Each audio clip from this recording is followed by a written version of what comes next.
Hello everyone, प्यारे बच्चों, आज हम इस वीडियो में इलेक्ट्रॉन बिंदु संरचना के बाद का टॉपिक मतलब कि रासायनिक आबंधों के प्रकार के विषय में समझेंगे। ये मैं जबकि आपको करा चुकी हूँ, लेकिन बहुत से बच्चों का कमेंट आया था कि मैम समझ में नहीं आया, इसलिए आपको समझाने की कोशिश कर रही हूँ इस वीडियो के माध्यम से। देखिए, आप समझिए इसे। रासायनिक आबंधों के दो प्रकार होते हैं। मैं आपको आबंध मतलब पहले ही समझा चुकी हूँ कि आबंध क्या होता है। मैंने कहा कोई भी यौगिक बनता है तो वो यौगिक धातु और अधातुओं के संयोग से बना है। ठीक है, उनको जैसे मैंने आपको पहले भी बताया कि जैसे मान लीजिए एक यौगिक बना NaCl, है ना। ये NaCl क्या है? सोडियम क्लोराइड है। ये एक यौगिक है। ये कैसे बना? इसमें Na धातु है और Cl क्या है? अधातु। धातु और अधातु आपस में जब मिले तो एक यौगिक बना जिसका नाम है सोडियम क्लोराइड। तो Na और Cl जिसके द्वारा आपस में जुड़े रहे, जो बंध के द्वारा आपस में जुड़े रहे, उसको बोलते हैं आयनिक आबंध। क्या बोलते हैं उसको? आयनिक आबंध। जिसके द्वारा दो धातु या दो अधातु आपस में जुड़े हैं तो उसको बोलते हैं हम आयनिक आबंध। ठीक है। अब आयनिक आबंध की परिभाषा क्या होगी या किसे कहेंगे?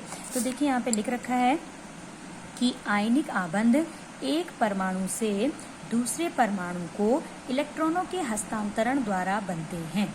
फिलहाल मैं आपको आयनिक आबंध के बारे में समझा रही हूँ, तो केवल इस पे आप कंसंट्रेट कीजिए। सेकंड वीडियो में मैं आपको सहसंयोजक आबंध के विषय में समझाऊंगी। तो आयनिक आबंध कब बनते हैं? जब एक परमाणु से दूसरे परमाणु को इलेक्ट्रॉनों का हस्तांतरण होता है। Means complete transfer of electron from one atom to the another atom. कहने का मतलब क्या है? देखिए, इसको बहुत अच्छे से आपको समझ में आ जाएगा। जरा सा आप ध्यान लगाएंगे तो आपको अच्छे से समझ में आ जाएगा। देखिए, जैसे यहाँ पर बता रखा है सोडियम क्लोराइड का बनना। ठीक है, तो सबसे पहले सोडियम क्लोराइड बन रहा है तो उसमें एक सोडियम धातु शामिल है और एक क्लोरीन अधातु शामिल है। अब आप देखिए, मान लीजिए ये सोडियम है। सोडियम का परमाणु क्रमांक कितना होता है? 11 होता है। आपको पता होना चाहिए। अगर सोडियम का परमाणु क्रमांक 11 होता है तो इसका इलेक्ट्रॉनिक विन्यास कितना होगा? 2,8,1। अब मैंने आपको पहले ही बताया, चूंकि ये धातु है और इसके अंतिम कोश में कितना इलेक्ट्रॉन है? 1 इलेक्ट्रॉन है। तो 1 इलेक्ट्रॉन का क्या करेगा? त्याग करेगा। और त्याग क्यों कर रहा है? ताकि इसके अंतिम कोश में 8 इलेक्ट्रॉन हो जाए। ठीक है, तो जब ये 1 इलेक्ट्रॉनों का त्याग कर रहा है तो हम उसको कैसे दिखाएंगे? मतलब 1 इलेक्ट्रॉन अपना हटा रहा है ना, तो इसीलिए यहाँ पे माइनस का साइन लगाया है। ठीक है, और इसने अपना 1 इलेक्ट्रॉन त्याग दिया तो -E। ठीक है, E मीन्स इलेक्ट्रॉन। तो इसने अपना 1 इलेक्ट्रॉन त्यागा तो क्या बन गया? चूंकि इसने अपना 1 इलेक्ट्रॉन त्यागा तो सोडियम पे कैसा चार्ज आ गया? पॉजिटिव। एक प्लस लिखा है। प्लस का मतलब 1 इलेक्ट्रॉन। अगर +2 लिखा रहता तो इसका मतलब 2 इलेक्ट्रॉन दिए हैं, लेकिन यहाँ पे खाली प्लस लिखा है तो इसका मतलब इसने अपना 1 इलेक्ट्रॉन दे दिया। तो ये बन गया सोडियम आयन। ठीक है, और इसका इलेक्ट्रॉनिक विन्यास कितना हो गया? 2,8। आई होप कि आपको यहाँ तक समझ में आ गया होगा। अब देखिए, जैसे हमने सोडियम का निकाला, सेम ऐसे ही हम क्लोरीन का भी निकालेंगे। तो देखिए, यहाँ पे क्लोरीन को देखिए। क्लोरीन का जो परमाणु है, इसका इलेक्ट्रॉनिक विन्यास कितना होता है? 17 होता है ना। 17 होता है तो परमाणु क्रमांक 17 होता है, सॉरी। तो इसका इलेक्ट्रॉनिक विन्यास कितना होगा? 2,8,7। मतलब अंतिम कोश में कितने इलेक्ट्रॉन है? 7 इलेक्ट्रॉन है। तो इसको कितने इलेक्ट्रॉन और चाहिए अपना ऑक्टेट कंप्लीट करने के लिए, अपना स्टक कंप्लीट करने के लिए? बताइए, सोचिए। 1 इलेक्ट्रॉन ना। तो इसीलिए यहाँ पे प्लस लिखा है। प्लस का मतलब ये ले रहा है, जोड़ रहा है अपने उसमें, +E। इसने 1 इलेक्ट्रॉन ले लिया तो ये क्या बना? देखिए, Cl लिखा है। पहले कितने थे? 7।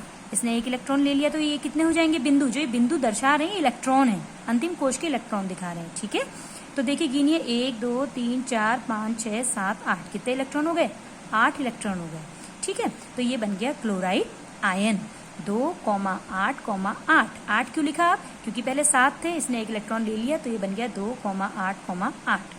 तो ये तो मैंने सोडियम और क्लोरीन के आयन बना लिए। अब सोडियम क्लोराइड कैसे बना? जो थर्ड स्टेप बहुत से बच्चों को समझ में नहीं आया था। तो देखिए बच्चों, इसको दिखा रखा है कैसे बना। बहुत इजी है, बहुत अच्छे से समझिए। अब सोडियम भटक रहा है मान लीजिए, और ये कह रहा है यार कोई मेरा 1 इलेक्ट्रॉन ले लो ताकि मेरा अष्टक कंप्लीट हो जाए। ऐसे क्लोरीन सोच रहा है यार कोई मुझे 1 इलेक्ट्रॉन दे देता तो मेरा भी अष्टक कंप्लीट हो जाता और मैं स्थायित्व प्राप्त कर लेता, मतलब स्टेबिलिटी मिल जाती मुझे, मैं ऐसे घूमता नहीं रहता। ठीक है, तो अब क्या हुआ? आपस में टकरा गए। जब मिले तो घूमते घूमते तो क्या किया? सोडियम ने बोला मैं अपना 1 इलेक्ट्रॉन तुझे दे देता हूँ, और क्लोरीन ने कहा अरे तू मुझे अपना 1 इलेक्ट्रॉन दे दे, मेरे को भी 1 इलेक्ट्रॉन की जरूरत है। तो क्या हुआ? देखिए, सोडियम के अंतिम कोश में 1 इलेक्ट्रॉन था। इसने अपना 1 इलेक्ट्रॉन कंप्लीट ट्रांसफर का मतलब एक बार इसने अपना इलेक्ट्रॉन इसको दे दिया तो दे दिया। अब ऐसा नहीं है कि इनका आपस में झगड़ा होगा तो फिर सोडियम अपना इलेक्ट्रॉन मांग लेगा, ऐसा नहीं होगा। ठीक है, मतलब सोडियम के अंतिम कोश में एक इलेक्ट्रॉन फालतू था, इसने अपना एक इलेक्ट्रॉन किसको दे दिया, क्लोरीन को दे दिया, इसलिए यहाँ पे लिखा है इलेक्ट्रॉन हस्तांतरण। ठीक है, अब सोडियम ने अपना एक इलेक्ट्रॉन क्लोरीन को दे दिया। क्लोरीन के पहले कितने इलेक्ट्रॉन थे, 7। अब जैसे ही इसने इसको इलेक्ट्रॉन दिया तो इस पे कितने इलेक्ट्रॉन हो गया, 8। आया समझ में? तो देखिए यहाँ पे एरो करके दिखा रखा Na पॉजिटिव। Na पॉजिटिव का मतलब इसने अपना एक इलेक्ट्रॉन दे दिया। क्लोराइड बन गया, अब ये क्लोरीन से क्लोराइड आयन बन गया ना, आयन बन गया है, तो इसने एक इलेक्ट्रॉन लिया तो इसके कितने इलेक्ट्रॉन हो गए, 8। और इस पर कैसा चार्ज आ गया, नेगेटिव। तो ये सोडियम आयन लिखा है, इसके नीचे क्लोराइड आयन लिखा है। सोडियम आयन की इलेक्ट्रॉनिक विन्यास लिख दिया 2,8, इसका लिख दिया 2,8,8, तो ये बन गया सोडियम क्लोराइड, या इसको हम लिख सकते हैं NaCl। ये सोडियम क्लोराइड के बनने के 3 स्टेप आपको दिखाने पड़ेंगे। पहले सोडियम आयन दिखाएंगे आप, फिर क्लोराइड आयन कैसे बना, फिर सोडियम ने इलेक्ट्रॉनों का हस्तांतरण कैसे किया, वो आपको इसमें दिखाना है ना इजी। अब मेरे ख्याल से सारे बच्चों के डाउट्स क्लियर हो गए होंगे। और अच्छे से समझना है तो यहाँ पर देखिए इसके माध्यम से भी आप इसको समझ सकते हैं, सारे एक चित्र के माध्यम से। यहाँ पर स्पेशली दिखाया गया है आपको, सोडियम है, सोडियम के पहले कोश में 2 इलेक्ट्रॉन, दूसरे कोश में 8 इलेक्ट्रॉन और तीसरे कोश में 1 इलेक्ट्रॉन यहाँ पर दिखाया है। ठीक है, क्लोरीन के पहले कोश में 2 इलेक्ट्रॉन, दूसरे कोश में 8 इलेक्ट्रॉन और तीसरे कोश में 7 इलेक्ट्रॉन। अब देखिए ये अपना इसका 1 इलेक्ट्रॉन फालतू है, तो ये अपना 1 इलेक्ट्रॉन इसने क्या कर दिया, हस्तांतरित कर दिया। किसको कर दिया, क्लोरीन को। और क्लोरीन को चूंकि 1 इलेक्ट्रॉन चाहिए था, क्योंकि इसके अंतिम कोश में 7 इलेक्ट्रॉन है, आ रही बात समझ में, तो इसने अपना 1 इलेक्ट्रॉन दे दिया। तो इसके कितने हो गए, अब इलेक्ट्रॉनिक विन्यास कितना हो गया सोडियम का, 2,8। ठीक है, और क्लोराइड आयन का क्या हो गया, 2,8,8, तो ये बन गया सोडियम क्लोराइड। ठीक है, तो सोडियम क्लोराइड का बनना दर्शाने के लिए ये आरेख चित्र यहाँ पे समझाया गया है। मेरे ख्याल से अब आपको क्लियर हो गया होगा कि आयनिक बॉन्ड कैसे बनते हैं। आयनिक बॉन्ड हमेशा आयंस से बनते हैं। आयंस मतलब एक पॉजिटिव चार्ज होगा, एक नेगेटिव चार्ज होगा। पॉजिटिव चार्ज किस में होगा, धातुओं में, क्योंकि धातुएं इलेक्ट्रॉन देती हैं। और अधातुओं में कैसा चार्ज होगा, नेगेटिव, क्योंकि अधातुएं इलेक्ट्रॉन लेती हैं। ठीक है, एक एग्जाम्पल मैं और समझा देती हूँ। बाकी मैंने जो आपको होमवर्क में दिया है आप उसे करने का प्रयास करें, नहीं आएगा तो फिर आप मुझसे पूछ सकते हैं। देखिए एक एग्जाम्पल मैं और आपको बता देती हूँ। ये है, जैसे मैं आपको बता रही हूँ यहाँ पे मैग्नीशियम क्लोराइड का बनना। तो मैग्नीशियम क्लोराइड, सबसे पहले आपको फॉर्मूला पता होना चाहिए मैग्नीशियम क्लोराइड का। ये हम क्लास 9 में पढ़ चुके हैं, तो मेरे ख्याल से आप सबके माइंड में आ चुका होगा कि मैग्नीशियम क्लोराइड होता है MgCl2। ठीक है, मैग्नीशियम क्लोराइड का फॉर्मूला। अब जब आपको फॉर्मूला पता लग गया तो पहले आप मैग्नीशियम के आयन्स बनाओगे, क्लोरीन के आयन बनाओगे, उसके बाद फिर इन दोनों का कंप्लीट ट्रांसफर करोगे इलेक्ट्रॉनों का। Is it clear? देखिए जैसे हमने यहाँ पे ले लिया मैग्नीशियम, तो मैग्नीशियम परमाणु का परमाणु क्रमांक होता है 12 होता है, तो क्या होगा इसका 2,8,2। ठीक है, अब क्या होगा, इसके अंतिम कोश में कितने, 2 इलेक्ट्रॉन है ना, तो ये अपने 2 इलेक्ट्रॉन दे देगा किसी को, ताकि इसके अंतिम कोश में 8 इलेक्ट्रॉन हो जाए। तो क्या करेगा, 2 इलेक्ट्रॉन दे रहा है तो माइनस आया, माइनस मतलब दे रहा है, घटा रहा है, अपने उसमें से 2 इलेक्ट्रॉन घटा रहा है, तो माइनस 2 इलेक्ट्रॉन। 2 इलेक्ट्रॉन इसने घटाए तो क्या बन गया, Mg2 पॉजिटिव। आरी बात में, चूंकि इसने 2 इलेक्ट्रॉन दिए इसलिए 2 पॉजिटिव आया। ठीक है, और यहाँ पे मैग्नीशियम आयन के नीचे हमने कितना लिख दिया, 2,8।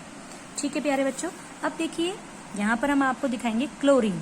अब आपको मैग्नीशियम क्लोराइड का फॉर्मूला पता है। मैग्नीशियम क्लोराइड का फॉर्मूला मैंने अभी भी आपको बताया, MgCl2 होता है। इसका मतलब कितने क्लोरीन है, 2 क्लोरीन है ना, लेकिन दोनों के 2 क्लोरीन काम तो एक जैसा कर रहे होंगे, तो इसीलिए यहाँ पर 2 क्लोरीन को ऐसे करके दिखा दिया, 2 क्लोरीन परमाणु।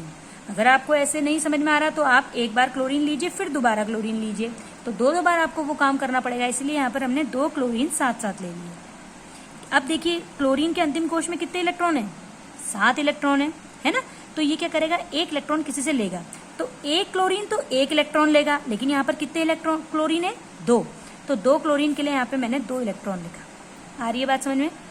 आप कहेंगे यहाँ पे 2 इलेक्ट्रॉन कैसे ले लिया, क्योंकि यहाँ पे 2 क्लोरीन है, क्योंकि इसके फॉर्मूले में MgCl2 2 क्लोरीन है, तो मैंने दोनों क्लोरीन को एक संग ले लिया है। ठीक है, तो यहाँ पे 2 क्लोरीन लिखा है, इसलिए यहाँ पे 2 इलेक्ट्रॉन ले लेगा, तो 2 मैंने बाहर से लगाया, और आयंस में माइनस ही लगेगा, क्योंकि क्लोरीन में 1 क्लोरीन ने 1 ही इलेक्ट्रॉन तो लिया है, 2 क्लोरीन ने 2 इलेक्ट्रॉन लिए हैं, तो इसलिए यहाँ पे 2 बाहर से लिखा है क्योंकि 2 क्लोरीन है, लेकिन आयंस के ऊपर 1 ही माइनस आएगा, क्योंकि 1 क्लोरीन ने 1 ही माइनस लिया है। कहने का मतलब है, मैं इसको ऐसे दिखा रही हूँ, देखिए जैसे मान लीजिए Cl 1 2 3 4 5 6 7 8 माइनस, और ऐसे ही दूसरा क्लोरीन Cl 1 2 3 4 5 6 7 8, और इसके ऊपर भी माइनस। अब यहाँ पे मैंने अलग अलग दिखा दिया, यहाँ पर इसने एक ही संग इन दोनों को दो लिख दिया आगे से, मतलब 2 क्लोरीन ऐसे करके लिख दिया, अलग अलग नहीं दिखा के, लेकिन चार्ज एक ही आएगा माइनस का, ठीक है, क्योंकि क्लोरीन एक ही इलेक्ट्रॉन लेता है, एक क्लोरीन, ठीक है। अब देखिए इलेक्ट्रॉनों का हस्तांतरण कैसे होगा, तो इसको आप ऐसे दिखाएंगे। यहाँ पे मैग्नीशियम लिखेंगे, मैग्नीशियम के अंतिम कोश में 2 इलेक्ट्रॉन है, और ये 2 इलेक्ट्रॉन एक ही क्लोरीन को थोड़ा जा रहे हैं, ये 2 इलेक्ट्रॉन जो मैग्नीशियम के है, मैग्नीशियम का एक इलेक्ट्रॉन एक क्लोरीन को जा रहा है और एक दूसरा इलेक्ट्रॉन दूसरे क्लोरीन को जा रहा है। आ रही बात समझ में? तो क्या होगा, मैग्नीशियम लिखेंगे, इसके 2 इलेक्ट्रॉन लेंगे, एक इलेक्ट्रॉन एक क्लोरीन को जाएगा और मैग्नीशियम का दूसरा इलेक्ट्रॉन यहाँ पे दूसरे क्लोरीन को करते हुए दिखाया गया है। तो देखिए एरो बना, इसने अपने 2 इलेक्ट्रॉन दिए, इसलिए Mg के पास 2 पॉजिटिव आया। यहाँ पर देखिए क्लोरीन 2 अलग अलग है, क्लोराइड आयन, इसने भी एक इलेक्ट्रॉन लिया तो माइनस, इसने भी एक इलेक्ट्रॉन लिया तो माइनस। या आप इसको कैसे लिख सकते हैं, इसको आप ऐसे भी लिख सकते हैं, Mg 2 पॉजिटिव, 2 क्लोरीन है तो 2 आगे से लगा दिया, और Cl, और इस पर कैसा चार्ज है, नेगेटिव चार्ज है, क्लोरीन पर एक ही नेगेटिव चार्ज है, ठीक है, या MgCl2, इसको आप ऐसे लिख सकते हैं। मैग्नीशियम परमाणु 2,8,2, ये क्लोरीन परमाणु लिखा है, और ये मैग्नीशियम क्लोराइड का कंप्लीट ट्रांसफर आयनिक यौगिक बन गया। मेरे ख्याल से कि अब आपको अच्छे से समझ में आ चुका होगा, तो अब आप बाकी जो मैंने होमवर्क में दिए हुए हैं उसे करने का प्रयास कीजिए। नहीं आ रहा है तो आप मुझसे व्यक्तिगत रूप से व्हाट्सएप पर पूछ सकते हैं। Thank you.